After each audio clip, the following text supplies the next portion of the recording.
दोस्तों अब ऐसा लग रहा है कि जो ईरान की स्ट्रेटेजी थी उसको अमेरिका अडॉप्ट कर रहा है।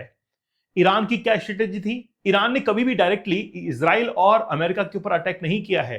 अगर ईरान चाहता तो इजराइल के ऊपर डायरेक्टली मिसाइल से अटैक कर सकता है, लेकिन वो कर नहीं रहा है।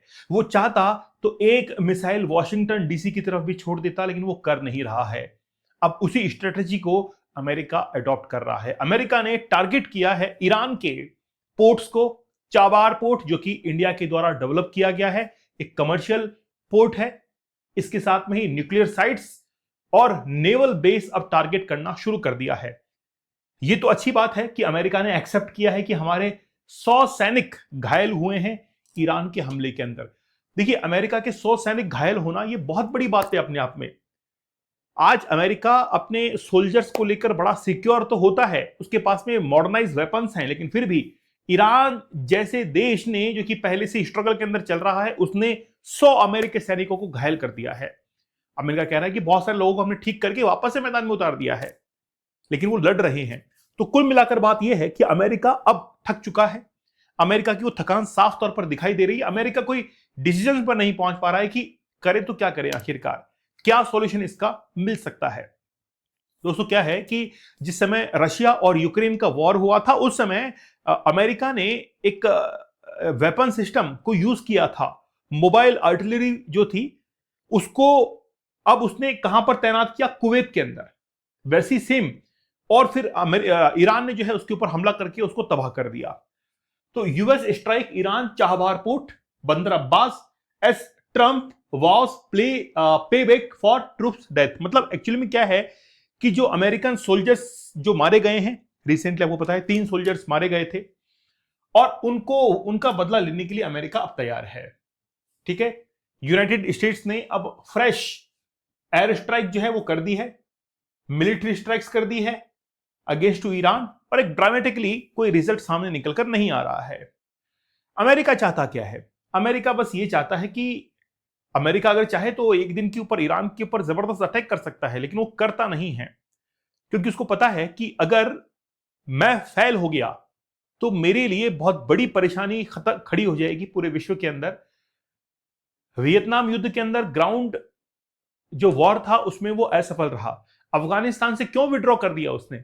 अफगानिस्तान के अंदर क्यों परेशान हुआ? क्योंकि अमेरिका कभी भी जमीनी स्तर पर नहीं लड़ सकता है, ये उसको पता है। मैं केवल हवा से मार कर सकता हूं, एयर स्ट्राइक कर सकता हूं, सब कुछ मैं कर सकता हूं, साइबर अटैक कर सकता हूं, जमीन पर अपने सैनिकों को उतारकर वहां पर मैं नहीं लड़ पाऊंगा। ओके, तो ये बात पता है। ईरान ने यह भी क्लेम किया है कि यूएस का एक मिसाइल सिस्टम है जो कि कुवैत के अंदर तैनात है, उसको ईरान ने तबाह कर दिया है। वो मिसाइल सिस्टम कुछ ऐसा है, ठीक है, मिसाइल सिस्टम कुछ ऐसा है, छोटा है, ट्रक के द्वारा उसको लोड करके अलग अलग मोबिलिटी के ऊपर ले जा सकता है, लेकिन उसको भी टारगेट करना शुरू कर दिया है। इसका नाम है हिमार्स। हिमार्स जो है इसका नाम है। और ये हिमार्स क्या है वो देखिए, HIMARS system is a versatile and mobile artillery solution. तो ये क्या है? वर्सेटाइल है, हर परिस्थिति में काम करेगा, और एक जगह से दूसरी जगह पर डिस्प्लेस भी हो सकता है। Deployed in various conflicts including, जब 2022 में रशिया और यूक्रेन का वॉर हुआ था तो रशिया ने इन्वेजन किया था यूक्रेन के ऊपर, तो यूक्रेन की तरफ से इसको वहां पर डिप्लॉयड किया गया था। उसके बाद में ऑपरेशन इपिक फ्यूरी जो कि ईरान के अगेंस्ट हुआ था, उसमें भी अमेरिका ने इसी वेपन्स का, इसका सिस्टम का, हिमार्स जो है इसका यूज किया था। Is design to engage in defeat artillery batteries. ये मान के चलिए जो एयर डिफेंस सिस्टम होता है, आर्टिलरीज की जो बैटरीज होती हैं, क्योंकि पूरा बैटरी ऑपरेटेड होता है, जैसे एयर डिफेंस सिस्टम है, तो वो क्या करेगा? एक रडार से कनेक्ट होता है, रडार बैटरी से कनेक्ट होता है, तो ये उसको पूरा तरीके से खत्म करने के लिए कॉमन पोस्ट जितनी भी होती हैं, लॉजिस्टिक्स होते हैं, आर्म व्हीकल्स होते हैं, सबको जो है तबाह करने के लिए ये काम में आता है। और इसी को ही तबाह किसने कर दिया है? ईरान ने कर दिया है, कुवैत के ऊपर अटैक करके। और इस बात को कंफर्म यूएस के सेंट्रल सेंटकॉम ने भी क्या कर दिया है? कंफर्म कर दिया है कि इस तरीके से हमने जो है अटैक किया। भाई यूएस कह रहा है कि हमने अटैक किया, और ईरान ने जो है उसने भी अटैक किया था। दोनों तरफ से बराबर अटैक जो है वो चल रहा है। ओके, अब देखिए Bushehr nuclear power plant, Iran का यह कहना है कि हमारे पास में जो एयर डिफेंस सिस्टम है उसको हमने बुशेहर जो न्यूक्लियर पावर प्लांट है इसके चारों तरफ हमने उसको एक्टिवेट कर दिया है, ताकि हमारे जो न्यूक्लियर पावर प्लांट है उसको कोई हानि ना हो। एक्चुअली में अमेरिका का टारगेट न्यूक्लियर पावर प्लांट है ही नहीं। ये सब बेकार की बात है। मैंने बहुत लंबे समय से मैं इसको फॉलो कर रहा हूं। मुझे पर्सनली ऐसा लगता है कि अमेरिका केवल और केवल अपने डॉलर को मजबूत करने के लिए और एप्स्टीन फाइल का एक ऑप्शन ढूंढने के लिए, ताकि उसके ऊपर कोई बात ना हो, उसके ऊपर कोई चर्चा ना हो, इसलिए उसको एक टॉपिक चाहिए, नहीं तो ईरान को कब तक खत्म कर चुका होता। अब कनाडा के ऊपर 50% टैरिफ लगाया गया है, तो बात यह है कि वो दुनिया का ध्यान किसी और तरफ खींचना चाहता है।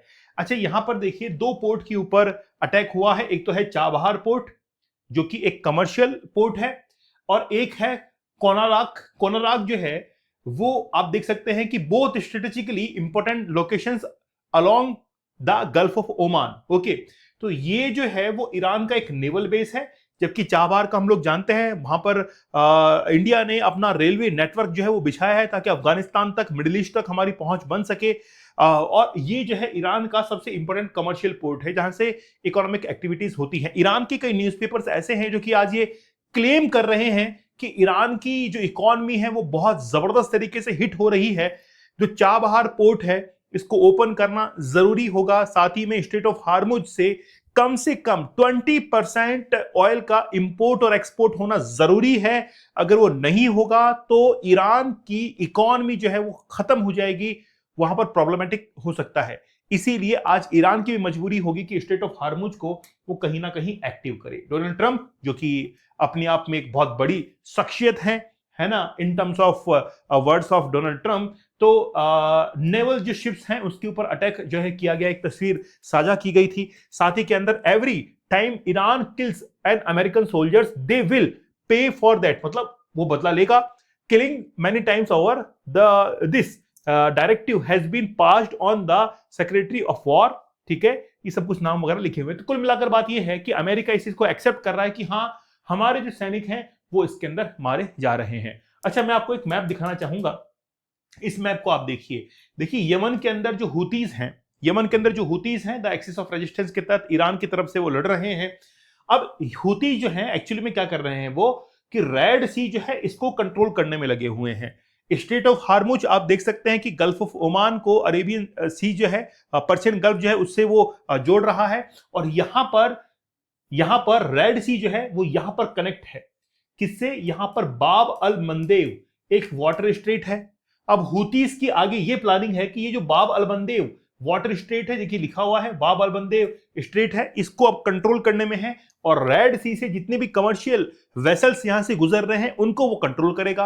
अगर ऐसा भी पॉसिबल होता है और ईरान की कंट्रोलिंग पावर यहां पर हो जाती है, तो आप ये मान के चलना कि आगे आने वाले समय के अंदर अमेरिका की मुश्किलें बढ़ सकती हैं और युद्ध के हालात बहुत ज्यादा एग्रेसिव हो सकते हैं।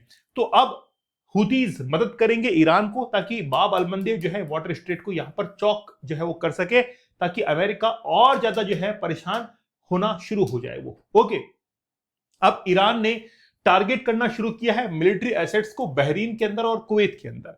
अब देखिए बहरीन के अंदर वो क्यों टारगेट कर रहा है, क्योंकि बहरीन के अंदर अमेरिका का डेटा सेंटर है, अमेरिका का एयरफोर्स स्टेशन है, खासतौर पर कुवैत के अंदर भी, और कुवैत के अंदर तो रिसेंटली अटैक हुआ ही है। तो कुल मिलाकर बात यह है कि अमेरिका चाहे तो ईरान को खत्म कर सकता है, लेकिन वो करेगा नहीं, क्योंकि उसको लगता है कि अगर मैंने ईरान को एक तरफा कहीं ना कहीं अगर हरा दिया तो अमेरिका की जो इकॉनमी है वो तो डाउनफॉल पर जाएगी, साथ में अमेरिका के अंदर डोनाल्ड ट्रंप की सत्ता भी चली जाएगी, और हो सकता है आगे आने वाले समय में ट्रंप को एक बहुत बड़ी सजा जो है वो भी इस चीज के लिए मिल सके, क्योंकि उसने अमेरिका की इकॉनमी को पूरा तरीके से खराब करके पटक दिया है ना। आज अमेरिका के रिलेशन किसी भी देश के साथ में अच्छे नहीं है, वो तो अमेरिकी दबाव के चलते ये सब कुछ हो रहा है। अगर अमेरिकी जो प्रेशर है, दबाव है, अगर वो खत्म हो जाए तो फिर भी कुछ भी लेना देना नहीं है। तो अमेरिका के पास में आज जो टेक्नोलॉजी है बस उसी की बेसिस पर वो जिंदा है, वेपन्स की डिफेंस के बेसिस पर वो जिंदा है। दोस्तों, हमारा 50 डेज का हार्ड चैलेंज हमने पहले जो है इसको कंप्लीट कर दिया है, आप इसको ज्वाइन कर सकते हैं। या इससे पहले हमने 75 डेज का हार्ड चैलेंज और 100 डेज का हार्ड चैलेंज भी कंप्लीट किया है। दीपक इंदौर ऑफिशियल टेलीग्राम चैनल पर आप लोग जरूर ज्वाइन कर लीजिएगा। तो मिलते हैं आप लोगों से नेक्स्ट सेशन के अंदर, तब तक धन्यवाद, थैंक यू, जय हिंद।